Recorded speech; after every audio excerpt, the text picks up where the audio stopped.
राधे राधे। आज से हम एक नया सीरीज का शुरुआत कर रहे हैं। ये है भक्ति के ऊपर, क्योंकि हमारी जो भी साधना है, जो भी हमारे जीवन का लक्ष्य है, उस लक्ष्य को प्राप्त किया जा सकता है केवल और केवल भक्ति के द्वारा। तो अगर हम भक्ति क्या है ये जानेंगे नहीं, तो कैसे उस रास्ते पे चल के हम अपने आराध्य भगवान को, अपने इष्ट को तथा अपने चरम लक्ष्य को प्राप्त करेंगे। तो ये भक्ति के इस सीरीज में जो भक्ति को जानने के लिए जो हमारा आधार बनेगा, वो है नारद जी का नारद भक्ति दर्शन। कलियुगी जीव के लिए भक्ति को जानने का सबसे सरलतम आधार बोलिए, सरलतम पुस्तक बोलिए, सरलतम दर्शन बोलिए, वो है नारद भक्ति दर्शन। तो नारद भक्ति दर्शन के सहारे हम भक्ति के परिभाषा को जानने का प्रयास करेंगे। नारद जी ब्रह्मा जी के मानस पुत्र हैं। ऐसे तो नारद जी की शिक्षा दीक्षा ब्रह्मा जी से ही हुई है, लेकिन कुछ समय वो बद्रिकाश्रम में नर नारायण से भी ज्ञान की प्राप्ति किए हैं। नर संबंधित ज्ञान तथा नर नारायण द्वारा दिए गए ज्ञान को नार कहते हैं। जो इस ज्ञान का दान करते हैं उन्हें नारद कहा जाता है। जीव के अंतःकरण में जो अज्ञान है, नर के अंतःकरण में जो अज्ञान है, उसे नार कहते हैं। जो इस अज्ञान को दूर करते हैं उन्हें नारद कहा जाता है। हम जीवों के अंतःकरण में अंतर्यामी रूप में जो भगवान बैठे हैं उन्हें नार कहा जाता है। जो उस नार को जन जन के हृदय में स्थापित करते हैं उन्हें नारद कहा जाता है। नारद जी के पिता ने, ब्रह्मा जी ने नारद जी को एक बार कहा था कि कलियुग में जीव के लिए वेद पढ़ के, 18 पुराण के द्वारा, उपनिषद के द्वारा, रामायण महाभारत के द्वारा भक्ति को समझ पाना और भगवान को जान पाना करीब करीब असंभव है। तो उन्होंने कहा था कि वो जो भागवत है, जो भगवान नारायण ने उन्हें समझाया था, उस भागवत का वो सरल रूप में कलियुगी जीव में विस्तार करे। और भक्ति देवी से भी नारद जी ने प्रतिज्ञा किया था कि कलियुग में हर घर घर में, प्रत्येक व्यक्ति में वो भक्ति का प्रचार प्रसार करेंगे। एक गुरु आज्ञा और दूसरा अपने प्रतिज्ञा के वशीभूत होके नारद जी ने नारद भक्ति दर्शन नामक पुस्तक का रचना किया था, ताकि सरल भाषा में जीवों को भक्ति का परिभाषा समझाया जा सके। भक्ति के 12 आचार्य हैं। ब्रह्मा जी, नारद जी, भगवान शंकर, सनकादि कुमार, भीष्म पितामह, कपिल मुनि, मनु, अर्जुन, प्रहलाद, यमराज, सुखदेव इत्यादि। तो ये 12 आचार्यों में नारद मुनि का स्थान नंबर 2 पे है, अर्थात नारद मुनि भक्ति के उच्चतम कोटि के आचार्य है। ये एक पुस्तक नारद जी ने कब लिखा है, इस विषय में शास्त्रों में कोई उल्लेख नहीं है और ये हमारे लिए अप्रासंगिक भी है।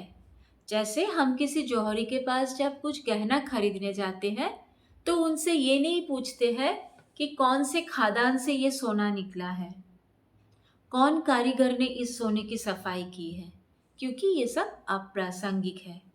उसी तरह से उस पुस्तक में लिखे गए ज्ञान से हम अपने आप को प्रकाशित कर सकते हैं, तो उतने ही हमारे लिए जरूरत है। ये नारद भक्ति दर्शन में नारद जी ने 84 सूत्र लिखा है। ये 84 सूत्र को हम प्रयास करेंगे विस्तार पूर्वक चर्चा करें, लेकिन समय के अभाव में पता नहीं कितना हम कर पाएंगे, हरि गुरु की कृपा होगी तो 84 सूत्र का ही हम विस्तार करेंगे। तो इसमें सबसे प्रथम सूत्र है अथातो भक्तिम व्याख्यास्यामः। तो इस सूत्र में 4 शब्द है, अथ, अतः, भक्तिम व्याख्यास्यामः। तो सबसे पहले ये अथ शब्द पे विचार करते हैं। अगर ये 4 शब्दों को हम विस्तार में जान ले तो इस सूत्र को भी हम समझ जाएंगे। अथा शब्द क्या है?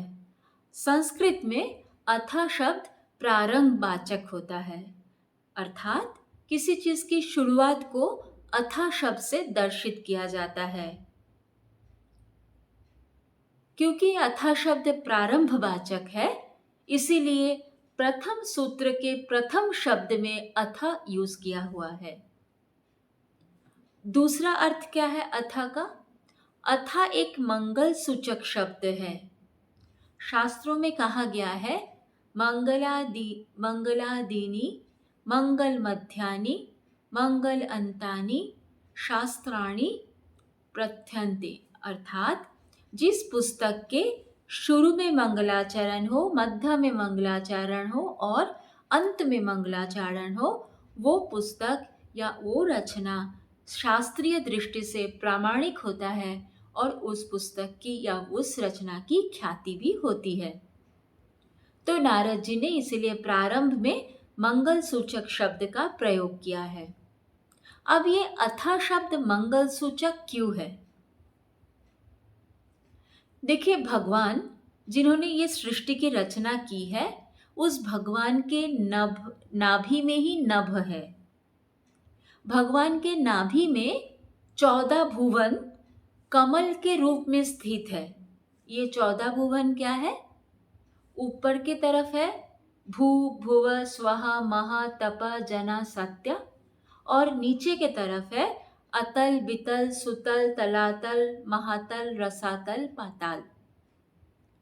तो ये 7 ऊपर के और ये 7 नीचे के जो लोग हैं, इन टोटल 14 लोगों को 14 जो लोग हैं, ये 14 लोग एक कमल के रूप में भगवान के नाभि में स्थित है। अभी उस कमल के अंतःकरण में हिरण्यगर्भ तथा चेतन ब्रह्म है।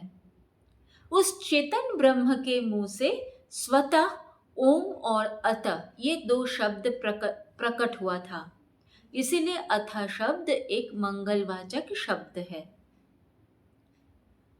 हमारे जितने 16 संस्कार हैं उसमें से एक संस्कार ये भी है, कोई जातक जब जन्म लेता है तो माँ के साथ उसका नाभि काटने से पहले उसके जीवा पे शहद लगाई जाती है और शहद से ओम अथा राम इत्यादि मंगल सूचक शब्द लिखा जाता है।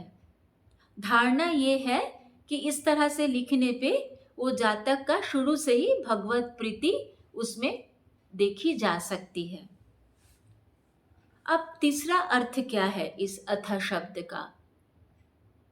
इसका तीसरा अर्थ है इसके पश्चात, अर्थात जैसे देखिए, जब हम ज्ञान मार्ग के रास्ते में जाते हैं तो हमें ज्ञान मार्ग में चलने के लिए, उसके अधिकारित्व प्राप्त करने के लिए कुछ शर्तें पूरी करनी पड़ती है, शम दम उपरति मुमुक्षुता इत्यादि। लेकिन भक्ति माता है। जैसे कोई बच्चा जब रोता है तो उसकी माँ ये नहीं देखती है कि बच्चा मेरा गंदा है तो उसको पहले साफ करेंगे तभी उसको दूध पिलाएंगे। कोई माँ ऐसे नहीं सोचती है। वो सोचती है कि बच्चा अभी भूखा है, रो रहा है, पहले उसको दूध पिलाना है। हाँ, भले ही वो बाद में बच्चे को नहला के साफ करके अच्छा साफ कपड़ा पहना के पाउडर वाउडर लगा के तब पिता के गोदी में देगी, पर खुद लेकिन ये विचार नहीं करती है बच्चा गंदा है या साफ है, वो बच्चे को गले से लगा लेती है। उसी तरह से भक्ति देवी ये विचार नहीं करती है कि हमारे अंतःकरण में कितना मैल है, हमारा अंतःकरण कितना शुद्ध है, कितना अशुद्ध है। हाँ, ये जरूर है कि एक बार हम भक्ति जब करने लगते हैं तो भक्ति देवी की कृपा से हमारा अंतःकरण शुद्ध होने लगता है। और जब हमारा अंतःकरण संपूर्ण रूप में शुद्ध हो जाता है तो भक्ति देवी हमें भगवान तथा परम पिता को सौंप देती है। तो अथ शब्द का अर्थ ये है कि भक्ति से हमें और कुछ, भक्ति के पश्चात कुछ प्राप्त करने की जरूरत नहीं है। भक्ति करने से वो सारे सद्गुण हमारे अंदर आ जाती है जिनकी हमें आवश्यकता है भगवान को प्राप्त करने के लिए। शास्त्रों में कहा गया है, एक बार प्रहलाद ने भी अपने मित्रों को कहा था, हे असुर पुत्र, तुम लोग अगर भगवान की निष्काम भक्ति करोगे तो तुम्हारे अंदर स्वतः ही सारे अच्छे गुण प्रकट हो जाएंगे, लेकिन अगर तुम संसार की आराधना करोगे तो तुम्हारे अंदर शायद ही कभी कोई अच्छा गुण आ पाए। तो ये है अथ शब्द के 3 अर्थ। अगले एपिसोड में हम जानेंगे बाकी और 3 शब्दों के अर्थ। इस वीडियो को यहीं पे समाप्त करती हूँ। उम्मीद करती हूँ अब तक मैंने जो भी कहा वो आप सबों को सरल तरीका से समझ आ गई है। अगर आपके मन में कोई सवाल है, कोई सुझाव है तो ज़रूर हमें कमेंट बॉक्स में लिख के बताइए। आपके प्रश्नों का उत्तर दे पाने से हमें सर्वाधिक खुशी प्राप्त होगी। राधे राधे।